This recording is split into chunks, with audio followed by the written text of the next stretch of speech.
How to connect Expedia to American Express. Expedia is an online travel agency that provides services to help people plan and book travel-related activities. In order to connect Expedia to American Express, first you have to go Google and search Expedia, then go to Expedia.com. You can see this page. Then you have to go your account name. Click on Account.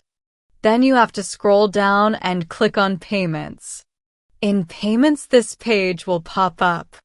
Then click on Payment Methods option. Click on Add a new payment method and select American Express as the payment type. Enter your American Express card details, including the card number, expiration date, and security code. After entering your card details, click on the Save button. That's it. Thanks for watching.